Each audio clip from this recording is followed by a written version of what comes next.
Late at night, the living room's dim light cast a faint golden glow that reflected the state of Claire Donovan's life. She sat alone on the worn-out sofa with a half-empty glass of red wine in her hand. The wall clock's ticking seemed louder, almost echoing, adding to the sense of emptiness that pervaded the house outside. A fierce wind blew through the trees, rattling the windows, but CLA was unaware that her eyes were fixed on Richard's phone. She had discovered the gadget on his desk moments before, and the screen displayed a text message that was now ingrained in her memory. "Did you miss me tonight?" Richard. A name lingered beneath it. Sophia's heart constricted as she read the message repeatedly, desperately searching for a different explanation. But every possibility led to the same painful truth. Her throat dried up, and her hands trembled as she scrolled further into the conversation. The photos, promises, and even plans for a trip she had never heard of were all there, exposing a reality she could no longer deny. The sound of the front door creaking open brought her back to the present. CLA looked up in surprise as Evan entered, his coat slung over one shoulder, his youthful face lit by the soft light. But his expression was weary. He didn't say a word, just looked at his mother with eyes that seemed to ask, "What's wrong, Mom?" In an attempt to hide her distress, CLA quickly put the phone down on the table. "Evan, you're home late," she murmured in a harsh voice, as if she had just swallowed a knot in her throat. Evan put his luggage down and said, "I went for a walk." However, his eyes lingered on her face, where the agony was more obvious than she imagined. "Are you okay?" "I'm fine," CLA said, but her tear-filled eyes betrayed her words. Evan stepped closer, lowering himself onto the sofa next to her, saying, "You're not fine." CLA wanted to smile and brush off the weight in the air that now hung between them. But she couldn't see that the images from the phone were etched into her mind, their sharp edges piercing her chest. "Tell me, Mom, please." CLA shook her head, raising a hand as if to stop him.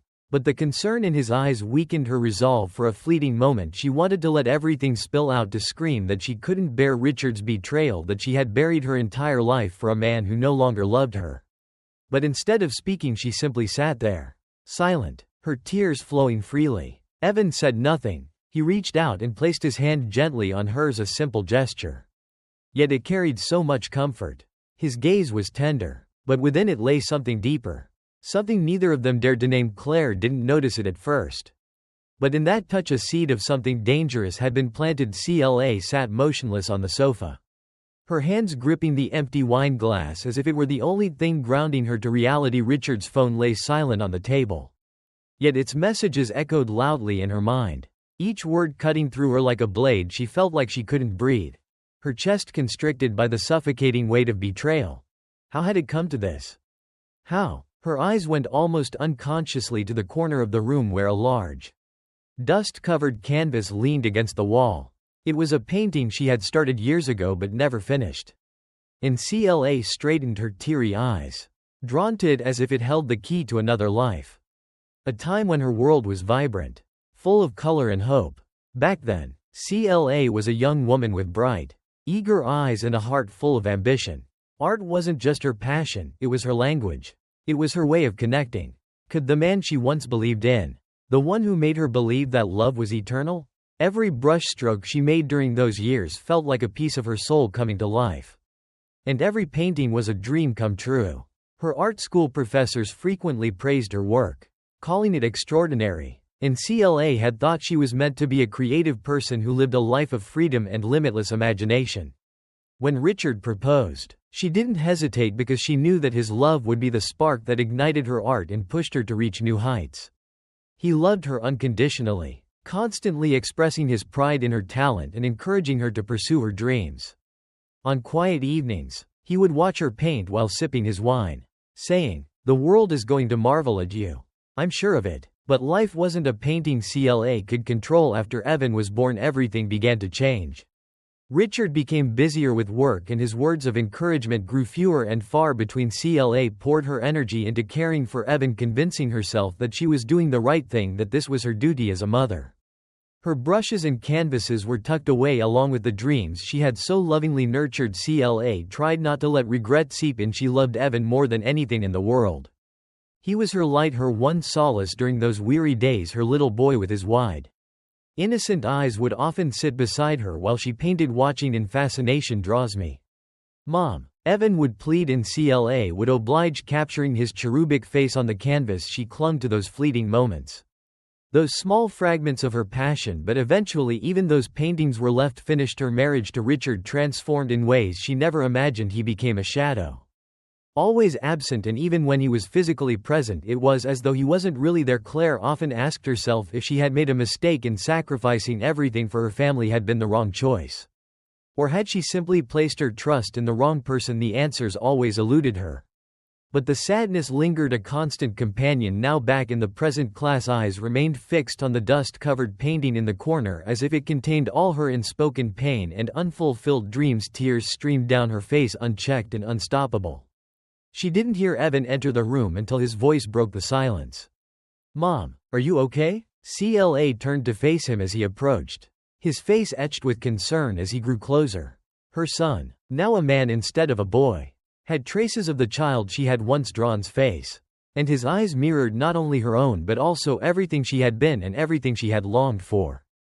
CLA didn't answer for a moment. Evan moved closer, his presence grounding her, his worry piercing through the fog of her thoughts. And in his gaze, she saw something more than concern.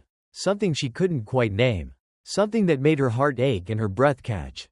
She couldn't feel the weight of years of decisions, dreams she'd given up, and betrayals she'd endured pressing down on her. With the dinner plate untouched and the food having gone cold, Evan sat across from Claire at the kitchen table, the chandelier's light softly shadowing her anxious face. No matter how hard she tried to hide her feelings, Evan's gaze seemed to penetrate straight through her, as if he already knew every thought racing through her head even though she hadn't said a word. What's wrong, Mom? CLA hadn't been able to eat a single thing since receiving those texts. Evan's question was firm but soft, with a hint of insistency. Don't tell me it's nothing. I know you're hiding something. I see it in your eyes. CLA looked up, her eyes watering. She didn't want Evan to know how weak she was, but she knew she couldn't hide it from him indefinitely. It's nothing, darling, she repeated in a tremulous voice that betrayed her. And Evan put his palms flat on the table while maintaining an unblinking look and an unforgiving patience. Isn't that about Dad? Evan continued, his voice quiet but full of meaning. You think I don't see it? He doesn't care about you. About us. Not like he used to. Claire turned her head away, unable to meet his eyes. But Evan didn't let up. I've noticed he's different, he said, his hands gripping each other so tightly that her knuckles turned white. Even though they were spoken softly, Evan's words were enough to break through the shell she had put up around herself. Your father has someone else, she finally said, her voice breaking each word like a fresh wound. Evan didn't answer right away. His face briefly flashed with anger before softening into something much more tender and compassionate. You don't deserve this, Mom. Dad's wrong. You've given him everything. And he doesn't even see it, he replied, his eyes sparkling with a protective fire and his voice determined. I don't understand how he could take you for granted. His words were like a balm against her aching heart, soothing the cold emptiness inside her. CLA couldn't remember the last time anyone told her she deserved to be valued and to be loved. Perhaps it had been years ago, before everything with Richard had turned so distant. She looked at Evan, and for a fleeting moment he felt like the only person left in the world. The only one who truly saw her that night after Evan had left the table. CLA stayed behind, staring blankly at Richard's phone on the counter. The messages, the pictures, the plans were like shards of glass, remnants of a life she had once believed would remain perfect. As the soft glow of the living room lights dimmed, she heard the faint sound of footsteps approaching. Mom, you're still awake? Evan's voice came from the doorway. CLA looked up. Realizing she'd been sitting there for hours lost in her turbulent thoughts, Evan stepped into the room, pulling out a chair beside her. He didn't say anything at first, simply reached out and placed a comforting hand on her shoulder, a gesture simple yet powerful. I'm here, he said softly, his eyes filled with a concern that felt almost overwhelming. CLA felt the warmth of his hand. And for the first time in years, she allowed herself to cry in front of someone else. She didn't have to hide anymore, didn't have to put on the brave face she had worn for so long. Evan didn't leave, didn't judge, didn't try to fix anything. He just stayed there for her, one constant in a crumbling world. In the days that followed, Claire and Evan spent more time together than ever before. They talked about everything from trivial things like the latest movies Evan had watched, the deeper wounds CLA had hidden away for so long. With Richard's absence becoming the norm, Evan had unknowingly become her greatest source of comfort, the lifeline she hadn't realized she so desperately needed. One evening, as CLA sat flipping through old sketches she'd made years ago, Evan walked into the room holding 2 steaming mugs of tea. He sat one down in front of her and took a seat nearby. The space between them was filled with silence. But it wasn't awkward, it was a silence heavy with understanding and unspoken words. "You told me once that painting helps you find yourself," Evan said quietly, breaking the stillness. "Have you ever thought about going back to it?" Looked at him, her eyes reflecting the years of regret and sorrow she had tried so hard to bury. "I think I've forgotten how," she admitted, her voice barely more than a whisper, a confession laced with both vulnerability and resignation. Evan reached out and gently touched her hand. In that moment something unspoken passed between them. It wasn't just the bond of a mother and her son. It was something deeper, something neither of them could name, something that blurred the lines they'd never thought would be crossed. That touch lingered just a little too long. CLA felt the warmth of his skin, a sensation that both comforted and unnerved her. She pulled her hand away quickly, her heart racing. But Evan's gaze remained steady, as though he understood everything she was struggling to hide. That night, as CLA slipped into her room, she felt the weight of something undeniable pressing against her. The boundaries between them had begun to shift, and she wasn't sure if she had the strength to keep them intact. That night the rain poured relentlessly, each heavy drop pounding against the windows as if trying to tear through the silence that enveloped the house. CLA sat alone in the living room, the dim yellow glow of the lamp casting a faint, weak circle of light around her. The half-empty glass of wine in her hand trembled slightly. But the emptiness within her was far from being quenched. Restlessness had gripped her all day, ever since Evan's gaze brushed over her that morning, a gaze so gentle yet filled with something she dared not name. She couldn't stop thinking about everything: Richard's messages, Evan's words of comfort, and that fleeting touch from the night before that had lingered far too long. Part of her wanted to flee from it all, to escape the tangled web of emotions closing in on her, yet another part of her clung to it, unwilling to let go. The sound of rain outside couldn't drown out the deafening rhythm of her racing heartbeat. A knock on the door cut through her spiraling thoughts. CLA flinched, rising from the sofa to glance toward the entrance.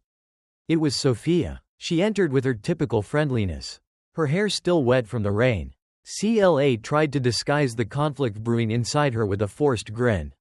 But Sophia, who is always observant, soon saw that something was amiss. "CLA, are you okay?" Sophia said. "I've been worried about you," in a tone that was both concerned and firm. Claire asked her to sit, but Sophia's intense gaze remained fixed on her face. A few seconds later, the tension between them broke out as Sophia spoke again, getting right to the point. "You're hiding something from me, aren't you?" "I don't know where to begin," Sophia said, her voice shaking as she acknowledged. "I can see it all over you." CLA. It felt like she was standing in front of a mirror, with every secret she's tried so hard to hide reflected back at her. Sophia's eyes never left the room. "This is about Richard, right? You know he's not telling the truth, don't you?" The question came like a sharp, relentless blade, and CLA felt the air leave the room. Her chest tightened painfully, and she nodded, tears streaming down her cheeks. "I know," she whispered, "but that's not the worst of it." Sophia froze in shock, her face flickering. "What is Claire?" She opened her mouth to answer, but at that exact moment the sound of footsteps echoed from the hallway. Both women turned to see Evan standing there, his face shadowed under the dim light. His eyes swept over Sophia briefly before settling on CLA. Something flickered in his gaze, a spark CLA couldn't name, but it left her breathless. "Mom, I need to talk to you," Evan said. His voice was calm but weighted with unspoken tension. Sophia glanced between the two of them, her confusion and curiosity evidently. "Evan is not now," CLA said quickly, panic rising in her chest as she felt control slipping away. But Evan didn't move, his eyes locked firmly on hers. Sophia stood, her expression clouded with suspicion. "I think I should go," she said, her tone uncertain but resolute. CLA, "We'll talk later." As the door closed behind her, the sound reverberated through the room like a tolling bell. Now only Claire and Evan remained, the air between them thick and suffocating. Claire looked at her son, a goring sensation in her chest, whispering that something irreversible was about to happen. "Mom, I can't do this anymore." Evan said, his voice cracking with both pain and determination. I can't sit by and watch you suffer like this. Dad doesn't deserve you. I don't care what anyone says. But he hesitated, his eyes burning with an intensity that made Cla's pulse quicken. I love you more than a son should ever feel for his mother. Cla staggered back, her breath stolen from her lungs. Evan, you don't know what you're saying. Plain, she whispered, her voice trembling. But his gaze didn't falter. You feel it too, don't you? Evan took another step forward, and the distance between them shrank to nearly nothing. Mom, he said, his eyes smoldering with a heat that seemed to consume her. I see it in the way you look at me. In the way you let your hand linger when you touch mine. You can't deny it. Mom, she wanted to deny it. To scream that he was wrong. That the emotions swirling between them were a cruel trick of circumstance. But the words wouldn't come. I know this is wrong. But I can't stop thinking about you. Then it happened, and there was a heavy silence as Evan reached up to touch Cla's cheek gently. Instead of pulling away, she seemed to halt the warmth of his hand, making her shiver. Thunder rumbled outside, a warning from the heavens. But inside the room, the boundaries that had once defined them were obliterated. Cla felt as though she was teetering on a precipice. And instead of turning around, she took a step closer to Evan, her heart feeling as though it had been split in two. His words continued to reverberate in her mind like the call of an abyss. And she couldn't get away from Evan's gaze. Soft but pained, filled with a longing she couldn't bear. But deep within her, a voice of reason screamed that this was wrong. That it couldn't continue. Evan, we can't do this, Cla murmured, her voice breaking like glass fragments. And she inhaled deeply, using what little power she had left to pull herself out of the darkness encircling her. Evan stepped back, his eyes were filled with anguish. He knew she was right. But the truth didn't ease the ache or the storm of loss and frustration brewing inside him. You don't understand, he said, his voice trembling. But I love you. But not like this. You have to understand that this isn't the way to heal all that we've lost. I just want you to know that someone is willing to sacrifice everything for you. Cla felt her tears fall, each drop piercing her heart more deeply. She moved closer to him, resting a steady hand on his shoulder, her eyes soft but firm. Evan, you've already done more for me than I could ever ask for. You supported me when I needed you the most. But this isn't the right path. And we'll destroy everything, us, each other, and the future you deserve. Evan stood motionless for a moment, his eyes shimmering as he nodded and stepped back. They both stood there in the silence, the weight of their emotions pressing down on them as if time had stopped. The sound of the doorbell broke the heavy silence, and Evan bowed his head, saying nothing, and quietly left the room, leaving Cla to face the reality that now awaited her. When she opened the door, she saw Richard standing there in his rain-soaked coat. His expression was familiar but distant in a way she had never seen before. And she realized with startling clarity that whatever feelings she had once had for him had long since faded. They needed to talk. Richard's voice was heavy, as if he too understood that something irreparable was happening. Claire invited him in, but her heart was cold now, her resolve unshaken. And she didn't care for explanations or excuses because she didn't want to confront any more lies. When Richard sat down, she was stunned by what he said next. I know I've made mistakes. I've hurt you. Cla. I wasn't there for you when you needed me. Do you still want me to solve this? He spoke with a sincerity that Cla hadn't anticipated. But it was too late for her to grasp that their family had not been destroyed by Richard's deception. She felt her chest twr. It was the emptiness, the distance, and the coldness that had silently eroded their relationship for years. Richard, you're right, Cla replied, her voice so calm it surprised even herself. But there's nothing left here to fix. We lost it long ago. And we both know it isn't Sophia's fault or anyone else's. We've simply gone too far to turn back. Richard sat in silence. He didn't argue, didn't protest. He simply absorbed her words. His shoulders slumping as if a heavy weight had been placed upon them, Claire rose to her feet, a flicker of determination glinting in her eyes. But the next morning Claire left. She walked away from everything: the house, the past, and the dreams she had left unfinished. She took only a small suitcase and an incomplete painting, a reminder of the empty spaces in her life that she would one day fill again. Evan stood by the car as she prepared to leave. His eyes were heavy with emotion. But this time there were no unspoken words between them. He took her hand gently and said, "Mom, you'll be okay." As CLA drove away, leaving everything behind, she felt a strange sense of peace settle over her. Deep down, she knew that this wasn't an ending, it was the beginning of a new chapter. A chapter she would write on her own terms. No longer a shadow in her own life. CLA nodded, giving him a soft, bittersweet smile. She knew that the road ahead would be difficult, but it was the most honest decision she had ever made. She started the car, looking at the rearview mirror one last time. Evan's figure grew smaller and smaller, fading into the soft light of dawn.